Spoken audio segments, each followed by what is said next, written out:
Hello friends, welcome to Tashveena. நாம் இன்றைக்கி காட்டுக்கீரையில் பருப்பு கீரை கடைசல் எப்படி ரொம்ப சிம்பிளாக செய்கிறதுன்னு பார்க்கலாங்க. இது செய்கிறது ரொம்பவே சிம்பிளுங்க.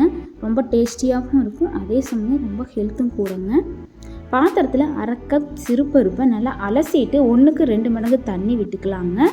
கூடவே கொஞ்சமாக விளக்கெண்ணெய், அரை டீஸ்பூன் மஞ்சள் தூள், 5-6 பல் பூண்டையும் பொடிசாக கட் பண்ணி சேர்த்திட்டு ஒரு தக்காளியையும் பொடிசாக கட் பண்ணி போட்டு ஒரு பரட்டி விட்டுட்டு மூடி போட்டு வேக வச்சுக்கலாங்க. சிம்லையே வேகட்டுங்க. பருப்பு பாதி வெந்ததுக்கப்புறமா பக்கத்துலேயே பேனில் 3 ஸ்பூன் ஆயில், அரை டீஸ்பூன் கடுகு, அரை டீஸ்பூன் சீரகம், ஒரு கையளவு சின்ன வெங்காயத்தை பொடிசாக கட் பண்ணி சேர்த்திட்டு காரத்துக்கு தகுந்த மாதிரி 3-4 பச்சை மிளகாயையும் குட்டி குட்டியாக கட் பண்ணி ஆட் பண்ணிக்கலாங்க. இந்த பருப்புக்கு காரம் கொஞ்சம் சுருக்குன்னு இருந்தால் தாங்க டேஸ்ட்டாக இருக்கும். கருவேப்பிலை கொஞ்சம் போட்டுட்டு வெங்காயம் கண்ணாடி பதத்துக்கு வந்ததுமே கையளவு கீரையை நல்லா அலசிட்டு சேர்த்திக்கலாங்க. 1 மினிட்க்கு சிம்லேயே வச்சு நல்லா வதக்கிக்கலாங்க.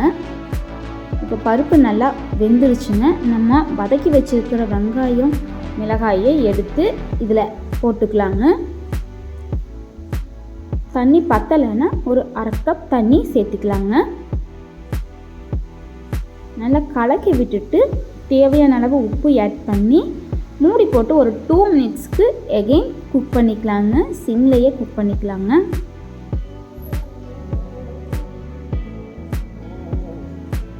இப்போ கீரை நல்லா வெந்துருச்சுங்க. இந்த ஸ்டேஜில் கரண்டி இல்லைன்னா மற்ற வச்சு நல்லா கடைஞ்சி எடுத்து விட்டால் ரொம்பவே டேஸ்டியான ஹெல்த்தியான பருப்பு கீரை கடைசல் ரெடி. ட்ரை பண்ணி பாருங்கள். எல்லாருக்குமே ரொம்பவுமே பிடிக்குங்க. ட்ரை பண்ணி பாருங்கள்.